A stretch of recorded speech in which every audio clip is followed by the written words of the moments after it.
Hey guys, welcome to the Airy Side Podcast with your hosts, Sophia, Elena, and D. We appreciate you guys listening and we hope you're ready to get on the airy side.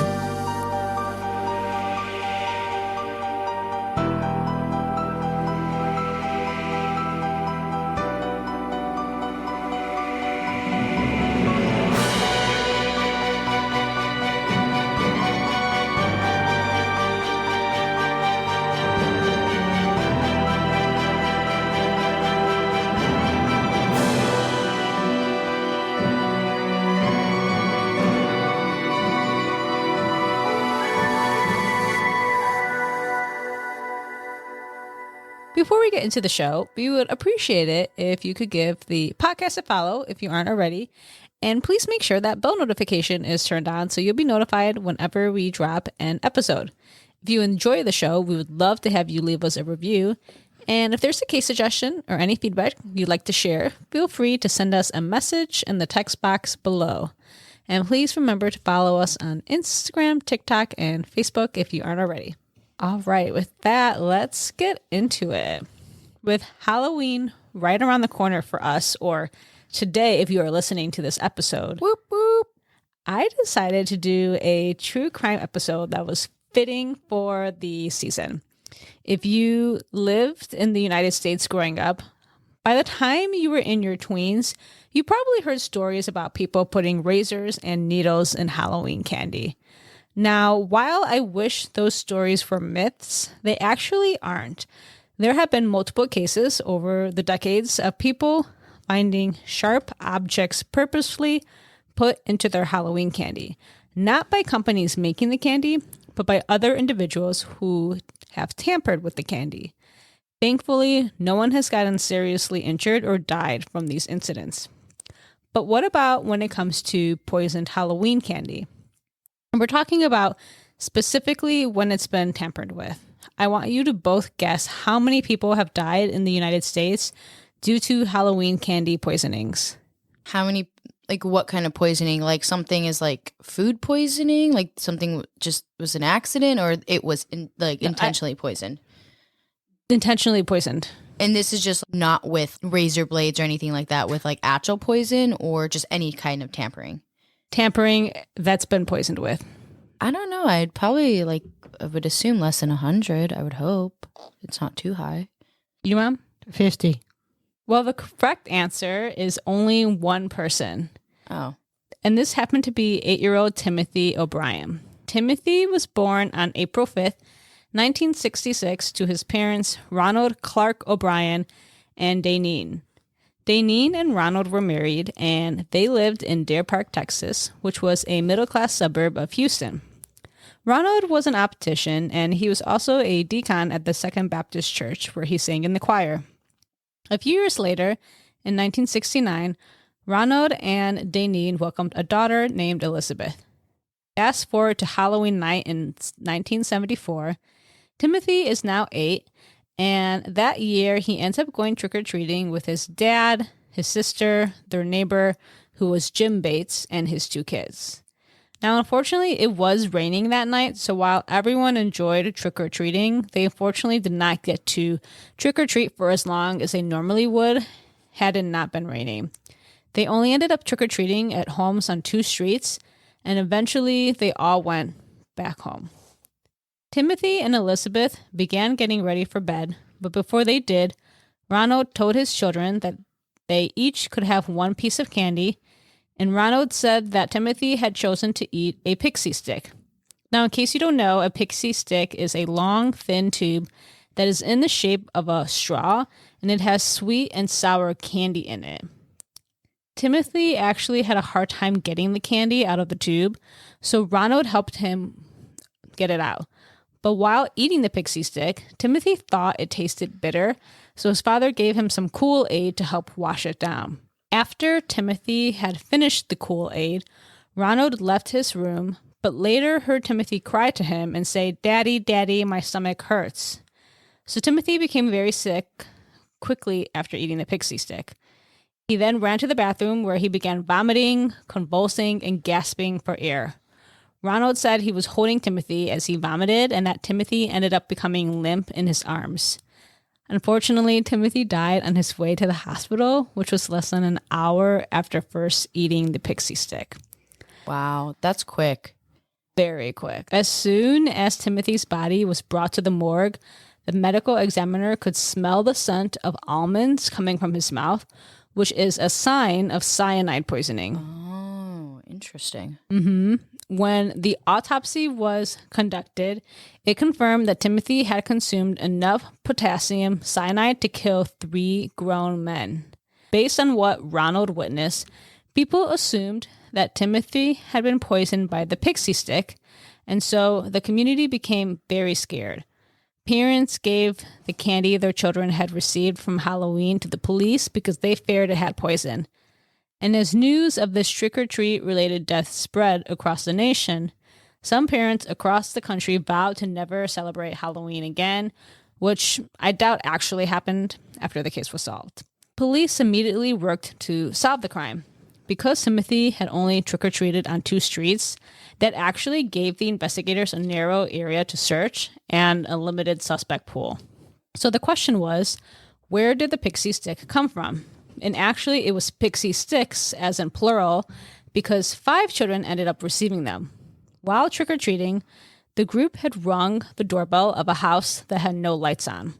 No one was answering the door, so the kids continued on, and Jim followed them, Jim the neighbor. But Ronald waited behind to see if anyone would open the door, when eventually someone did. Ronald didn't see who opened the door because all he could see was a supposed hairy arm reaching out with 5 pixie sticks, which Ronald took. He then ran back and caught up with the group, giving a pixie stick to Timothy, his daughter, Elizabeth, and Jim's 2 kids. When Ronald got home, he gave the 5th pixie stick to a 10-year-old boy from church who was trick-or-treating at his house.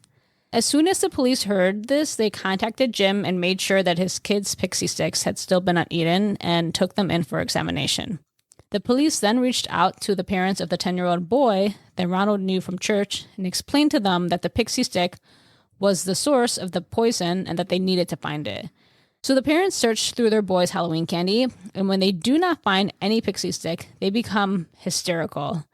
And actually, the boy had asked his mom if he could eat the candy, but she told him no, he would be allowed to eat it the next day after school. But now that they were not able to find it, she assumed he had eaten the pixie stick. So then both parents run upstairs to where their son was sleeping in his bed, and they found him in his bed, fast asleep, with an unopened pixie stick in his hand. Wow. Yeah, and it turns out he had tried to open the pixie stick and eat it, but he couldn't get it open because he wasn't strong enough to remove the staple in the pixie stick. Excuse me, a staple? Yeah. Yeah. Okay. Yeah. Well, a kid wouldn't realize that, but wow. Yeah, that makes it pretty obvious that it was tampered with, but again, he's a kid, so maybe didn't mean anything to him. But thankfully, because of that staple, he could not open it, and it ended up saving his life. Wow. So now that the police had all of the pixie sticks, they examined them and found that someone had replaced the top 2 inches of each pixie stick with granules of cyanide and then had stapled the pixie sticks closed again. So it was very clear that they had been tampered with. So any thoughts so far on, this tragic event? It's just crazy to me that someone would do that to another kid, knowing that they're going to take this candy, that they're going to eat it, and you're going to target an innocent child. Anyone who wants to harm another person is crazy, but especially someone who you have absolutely never most likely seen before. You're just there to cause harm and pain. Sounds like somebody who's very angry and has like a vendetta against people. Yeah, definitely wants to possibly make people hurt. Just so you understand, cyanide is not something you can really play with around a home. You have to know how to move it around, how to do it so you don't get it. So it's interesting that, one, someone had it in their house, because back then was not easy to get. And second, they were aware how to use it. And I guess they did not die, but they wanted, obviously, some trick-or-treater to pass away or get hurt, which I find very interesting because cyanide is very, very dangerous. You have to know how to work around it. Why do you say that it would be very easy for them to get sick from the cyanide as long as they're not eating or digesting it? Cyanide can actually go in the air and you can breathe it too, if I'm not mistaken, as a powder if you're not careful. When I was in school, one of my college professors said she worked with cyanide and she had to constantly remind her to be careful because they get comfortable with it and they can get stuck even underneath your nail and you could just go scratch your nose or do something. That's a good point. These are points that you have to be careful when you are using cyanide. That makes sense. I think a mask could definitely help with some of that, but not if it gets underneath your fingernail. I just did a quick search, and it did say that it is highly lethal if you're inhaling it too. That's a dangerous chemical to be dealing with. Oh, and then I guess it can also be absorbed through topical exposure. So if you touch it? I assume so. Wow. Yeah, absorbed. I'm assuming that's like through your skin. I did not know that. Yeah, that's crazy. So now the police needed to figure out which house had handed out the Pixy Stix. At first, Ronald was unable to remember which house gave him the Pixy Stix, but after the police became firm with him and told him that he needed to remember, he was able to point out the house that had given him the Pixy Stix. Police determined that the home was owned by a man named Courtney Melvin. Melvin was an air traffic controller at William P. Hobby Airport, so they went to the airport and arrested him. However, they later found out that he did not get home from work until 11 p.m. on Halloween night, so police ruled Melvin out as a suspect when over 200 people confirmed that he had been at work. That's interesting. Yeah, very interesting. So who handed out the candy? This now meant that Ronald was in the hot seat. Ronald was not who they initially would have thought of as a suspect because he was Timothy's father and was also seen as a model citizen. One pastor described Ronald as a good Christian man and an above-average father. However, this didn't stop the police from investigating Ronald to see if potentially them starting to suspect him was valid or not. They discovered that he was over $100,000 in debt, which in today's time would be about $620,000. Wow. Ronald also had a history of being unable to hold a job. In the previous 10 years, Ronald had held 21 jobs. He was suspected of theft at his job at Texas State Optical and was close to being fired. His car was about to be repossessed. He had defaulted on several bank loans, and the family home had been foreclosed on. So financially, Ronald's life was in shambles. Police then discovered that Ronald had taken out life insurance policies on his children in the months preceding Timothy's death. Wow. That's disgusting. If you think that's disgusting, it's only going to get worse. So, did he take insurance on the other kids too? He sounds like he probably could have. That's a good point. Is that in case anyone doesn't know, you can take insurance policies out on random people.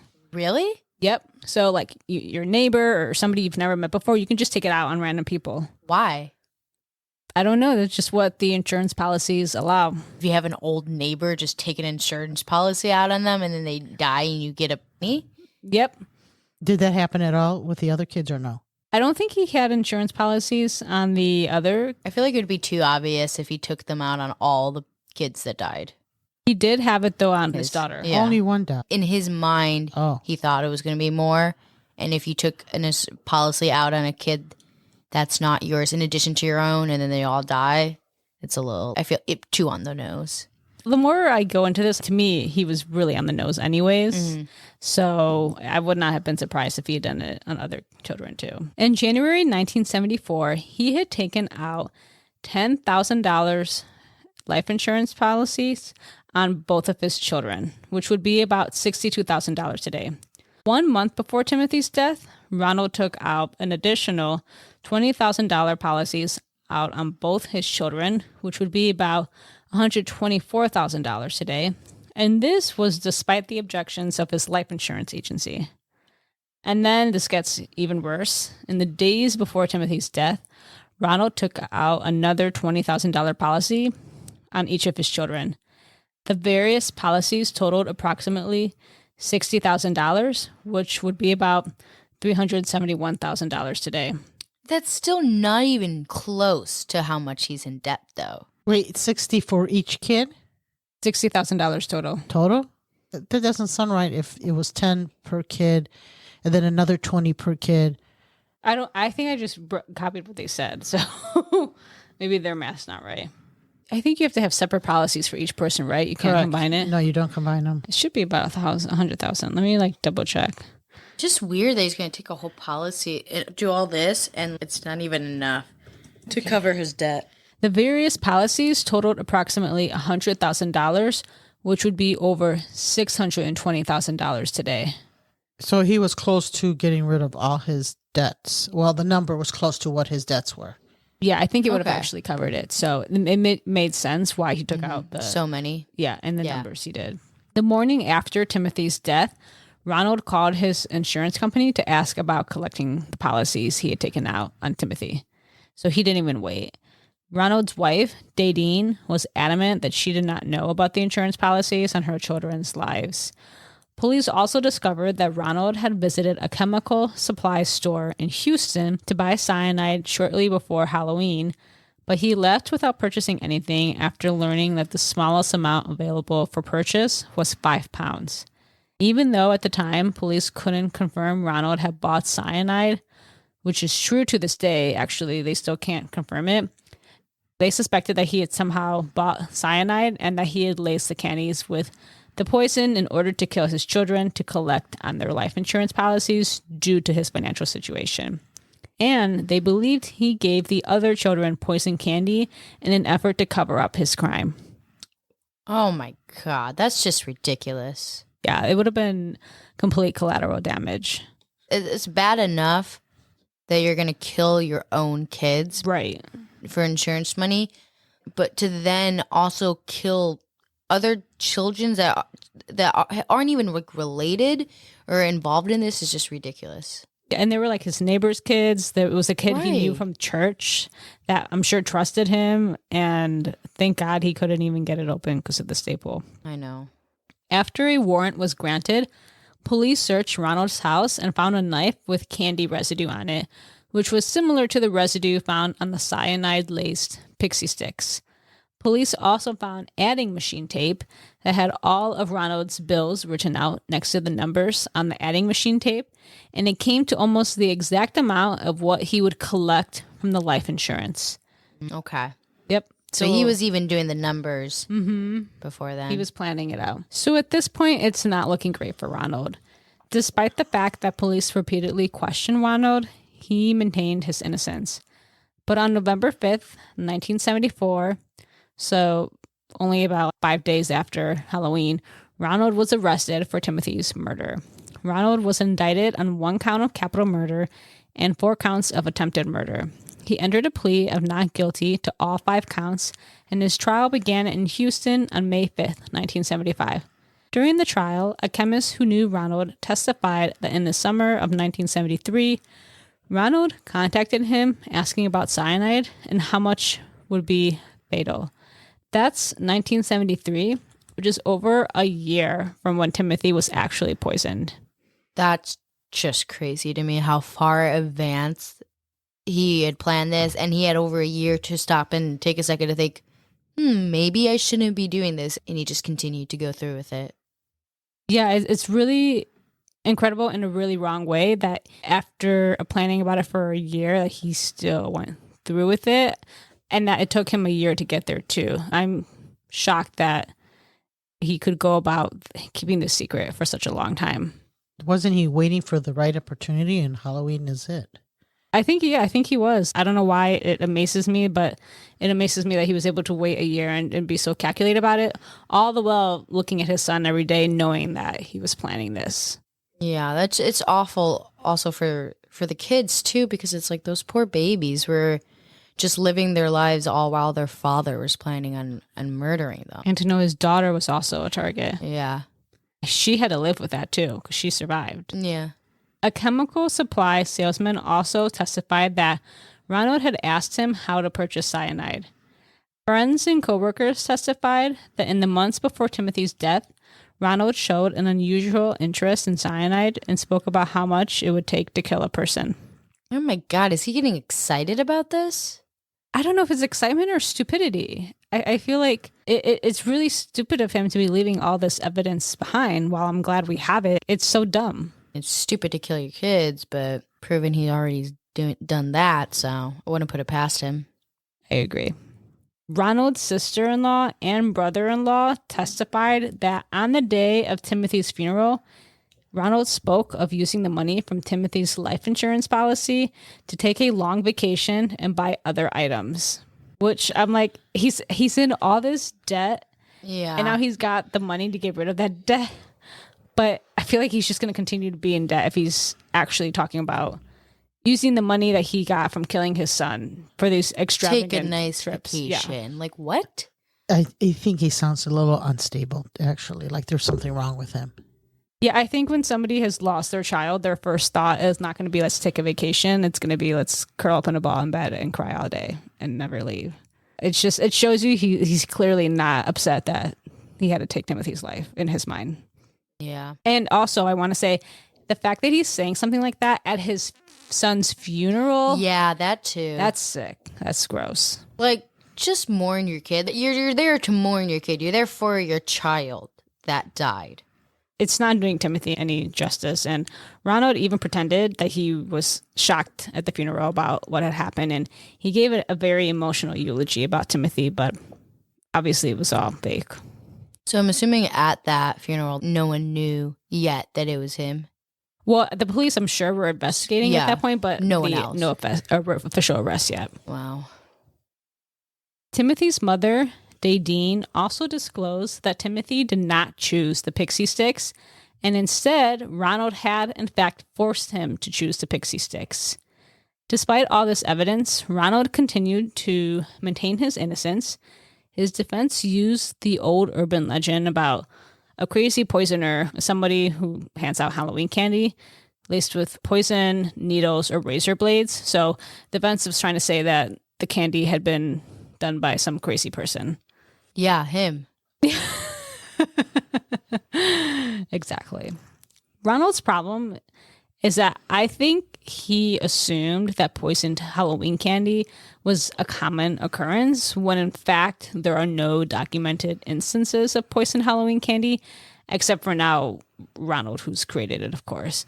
And it makes sense for me to think that, for him to assume that, because even asking you two earlier in this episode, you all thought it was maybe 50 or less than 100. And I would have assumed as well that there would have been more than just one person. Yeah, I thought it was more common the way people talk about it. Right. It's a myth, though. So, I mean, except for Ronald, but, Yeah. you know, exception. What about like razor blades and stuff? Was that ever a thing? So they have found razor blades in Halloween candy and needles and stuff like that, but it's not very common. And while people have gotten pricked from it, nobody's actually died from it or gotten seriously injured. Because most of the time it'll cut up your mouth, but usually by then you'd know, and you'd spit it out.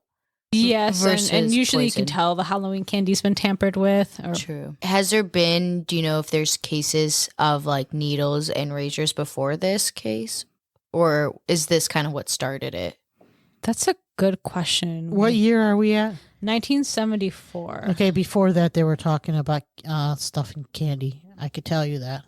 But did Because I couldn't eat my candy unless it was open, and sometimes we had to cut through it to make sure nothing was in there. are you serious? Yes, because they constantly were telling us razors and needles were in the candy. By Oh. they, you mean your parents or just... I don't know, parents and who knows what else, and the school. Okay, I just looked it up. The first time this happened was in 1968 when police found a razor blade in an apple, like a Halloween apple. Oh, okay. Halloween apple. Who on earth gets a Halloween apple? I think actually... I think it was in the I 60s. I think I remember reading that, actually. That's what I would imagine being passed out in the 60s. Well, that's why I don't think they gave out fruit anymore. Yeah. It became more of something that was wrapped up Yeah. and Untampered. not something you made at home. I think everybody went to the store and bought it. Yeah. I'm still trying to imagine you having to cut your Halloween candy as a child and show it to your mom that it was safe to eat. Yeah, because they said there were razors and pins, so you cut it so you could Wait, see. was if this there were... something that was common in like your specific neighborhood or amongst many children? Because I have never heard of that. Well, you weren't in my era. How would you hear I'm also that? just wondering if it was your parents in particular. Like if this was an experience unique to you. Maybe it was. I don't know. I do know they would talk about it. We would hear things, but maybe it was an old rumor. Maybe it was not real. But I feel like I hear that some parents do cut their kids' candy. Oh, okay. Yeah, to check for erasers. I think it's still a thing. I think it's pretty common that parents still do to this day. Really? Okay. That's interesting. The case and trial received national attention, and the press called Ronald the Candyman. I do want to make it clear, there is another killer that is sometimes known as the Candyman killer, and that is Dean Corll. Dean's crimes were a little bit different in that he ended up abducting, raping, torturing, and killing 28 teenage boys and young men. But the reason he was known as the Candyman killer is because his family had a candy shop, and he was known to give away free candy to the children. Back to Ronald. A few other names he has received over the years are the man who killed Halloween because he created paranoia around poison candy, and the Pixy Stix killer. it's not really a Halloween paranoia, because if you really think about it, it's a father who used Halloween to kill his own kid. He didn't even kill anybody else. Yeah, he tried to kill some neighbor kids, but they were all part of his group. It wasn't like they were going to some house and someone was actually passing out candy like that. I just think that they make it that the effect of Halloween, it doesn't fit what you would think would happen Halloween. That's a horror, where some neighbor is passing out the best candy and it's all laced with cyanide or something. That's what I'm saying. It was an individual who needed to get rid of his kids for financial reasons and gave candy with cyanide to others, so it looks like he was not part of it. I agree. It's a different scenario than what everyone's imagining. I wonder if the initial horror and paranoia of it trickled on a little afterwards, or the press just decided to run with that sort of name. What's interesting is I looked it up too, and there is still a few reports of it happening now.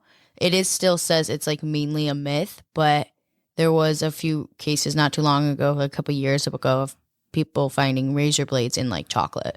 Yeah, that happens. Yeah. I told you there's definitely been cases of that, but no one's ever gotten like seriously injured from it. And now you know why I used to cut my candy. Although it says it's incredibly rare, law enforcement and the FDA still recommend looking at candy before eating it. So even though it is rare, they still recommend parents to do that. And what does that mean, looking at candy? Like Cutting it. Cutting it? Mm-hmm. When you guys used to trick or treat, I wanted you to go to the homes that we knew, because we knew the neighbors. Yeah. So we did not go that far. We just went around the neighborhood because we knew the neighbors. That also was another reason that we did not go far for trick or treat. It's interesting. Interesting. I don't remember us going far, but I think that's because even going around the block was a lot for me at that age. What age?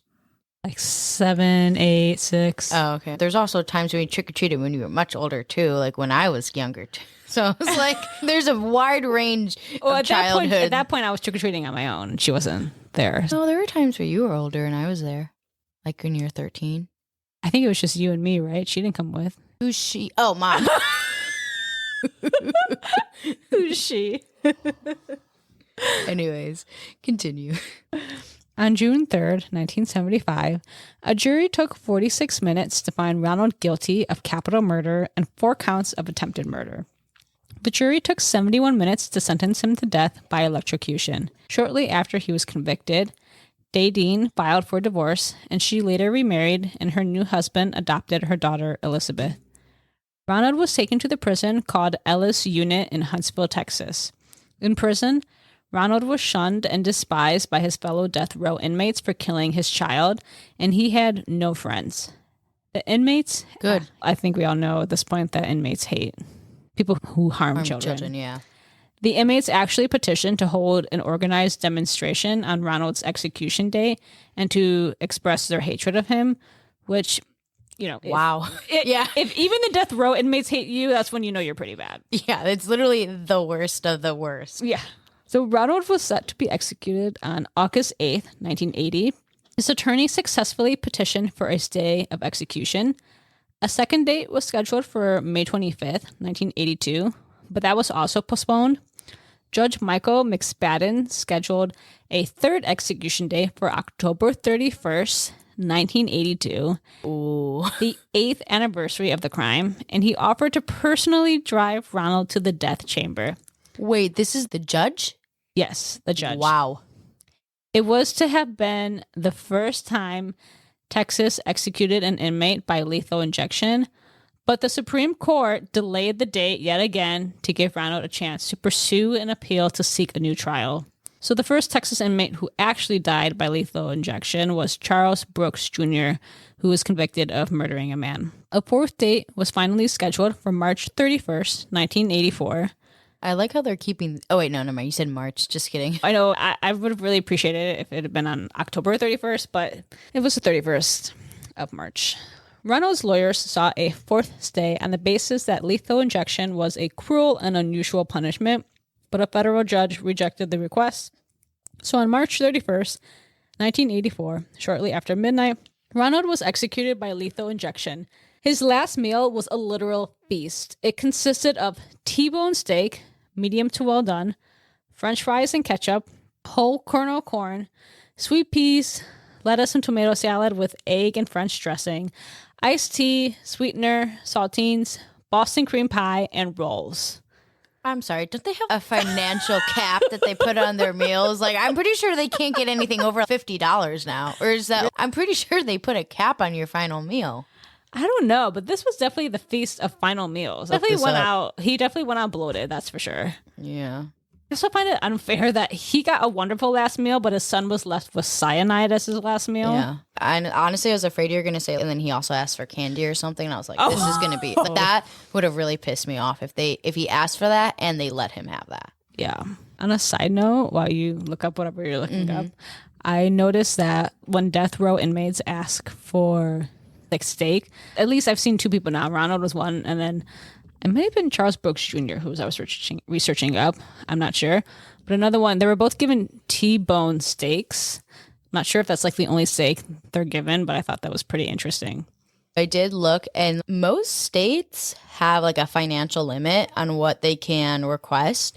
Like apparently like Florida is $40, but like Oklahoma is $15. You could probably get a lot for $15 in Oklahoma. Go to like McDonald's or something. Imagine McDonald's being your last meal. Not surprised if it's only $15. But also at this rate, what can you get with $40 these days? I know. A Chipotle bowl costs like almost $15 at this point. I thought you were going to say that's like a Starbucks drink. I'm like, girl, what are you getting at Starbucks? That's costing $40. Nothing at this point. In about a decade, that'll be one Frappuccino cost, but still. It's crazy. I can't keep up with it. Maybe during that time, they did not have a financial cap, or maybe it was one of the states that don't, but that's crazy. I'm also wondering if they can just get a lot of that really cheap at the grocery store or something. True. You know. But then who's cooking it? There's a different conversation. Continue. Okay. Ronald felt sorry for himself throughout this entire process. And boo-hoo. Yeah. But he did not receive the pity he wanted. His last words were, "What is about to transpire in a few moments is wrong. However, we as human beings do make mistakes and errors. This execution is one of those wrongs. It doesn't mean our whole system of justice is wrong. Therefore, I would forgive all who have taken part in any way in my death. Also, to anyone I have offended in any way during my 39 years, I pray and ask for your forgiveness, just as I forgive anyone who offended me in any way. And I pray and ask God's forgiveness for all of us respectively as human beings. To my loved ones, I extend my undying love. To those close to me, know in your hearts I love you one and all. God bless you all, and may God's blessings be always yours. Ronald C. O'Brien. P.S. During my time here, I have been treated well by all TDC personnel." So that was his final words. It was kind of a performance, if you ask me. I just love how he ended on yes. The personnel were decent. Okay. There's kind of a lot to unpack. He seems very full of himself. Yeah. And just so cocky. And it's like, you murdered your son. Shut up. But Thank you. Mom, any thoughts on that? No, but I do have a question. Okay. Do they say how he learned how to handle cyanide? I was going back to the side. I am. No, they don't. They never figured out how he knew how to handle it. You're surprised that he didn't like hurt himself or die from it? Not necessarily. He may have been bright enough to understand he had to do it in a certain way, but I'm just surprised because I know you should be careful not to breathe it. You have to really know how to handle it. He must not have done it at home. He did. Remember they found the knife with the candy residue on it that was similar to what was found in the Pixy stick? But if he was asking around and he was talking to someone who already knew cyanide, right? That person could have told him, like, That's true. They could have told him. that's really dangerous. Or Yeah. he could have already knew that. I mean, it's possible he just knew that like mom did. That they found that tool means that he did it, but I'm just wondering where he did it. If he really did it at home or not. I have no idea. I wouldn't be surprised if he did do it at home. It was kind of sloppy. I'm surprised his wife didn't get it or his daughter, unless he knew how to be completely careful. That's all. I don't know why he didn't wash it off, though, if he was trying to be careful. Wash the residue off of the knife. That's true. Yeah, maybe he just didn't understand. Mm-hmm. I did want to say it's interesting because in his final words, he talked about sending his love to his family members, but it's hard to think of him as being capable of love when he chose to kill his son. Yeah, where was over his money. love when he killed his son? For money, yeah. And was his wife there when he was being... That I don't know, actually. I'm not really sure. There's no mention that she went to watch the execution. The sources that I was reading from, no one mentioned, I think, that she had gone there, so I'm not sure if she did or she didn't. Okay. During the execution, though, a crowd of 300 demonstrators gathered outside the prison. They were cheering and some yelled, "Trick or treat," Wow. which I find to be very fitting. Wow. That's a lot. Were any of the death row inmates there to I mean, watch his... I don't know. I'm assuming they're Yeah, in the they're death not. row, but I'm sure they were happy that night Because celebrating. they let them watch too. That would be interesting. It's a weird thing for me to think about the death row inmates banding together to celebrate an injustice, but this is the kind of person that Ronald is. It's the worst of the worst coming together to tell Ronald that, no, you're the worst of the worst. That's a good way to put it. Also, this next thing, it probably wasn't the right thing to do, but it's very funny.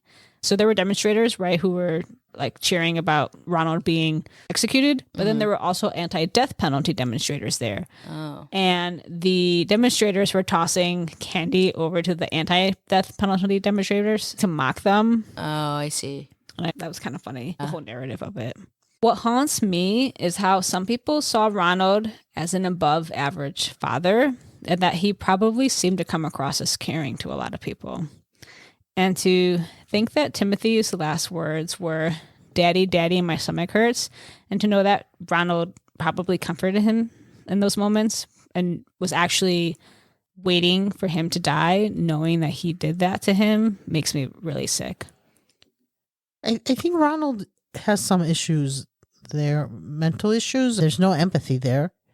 So I don't know if he's a psychopath or a narcissist or something, but there is no empathy because it's more about him than it is about his child. I was just going to say there's a disconnect for sure. Yeah. Even in his final words, they were still centered around him. Yes, they were. Mhm. They were, I forgive you for your injustices against me. This is wrong. This is like, I'm not bitter, but like... And This, you know, and like- the way he said the mistakes people make, he didn't say, "I'm sorry, I missed my child. I made a big Yeah. mistake. I don't know what I was thinking. I hit the bottom." Nothing like that came out. So it just seems like he was set on. If he- there is a disconnect. Yeah. Something's wrong. He's Because- pretending he's innocent. Yeah, and if he really was, then his final words would probably be centered around the child he lost. Right. Because if you Right. didn't do it, then you're gonna mourn the child, and those would be your final words. You can tell he has probably a grandiose image of himself just by what his final words were. And if I'm not going to diagnose him because I don't know, but I wouldn't be surprised if he did turn out to be a narcissist just by the fact that he's not able to admit that he did it wrong. But despite all this, you shouldn't be afraid to go trick or treating because it's generally safe. So, happy Halloween, everyone. Happy Halloween. Have fun. Ooh, if you're going trick or treating, I hope you enjoy it and have a spooky time. And if you're home, stay safe and have fun handing out candy if you can. Watch some scary movies and have a great Halloween, guys. Bye. Bye. Bye, guys. Happy Halloween. Happy Halloween and be safe.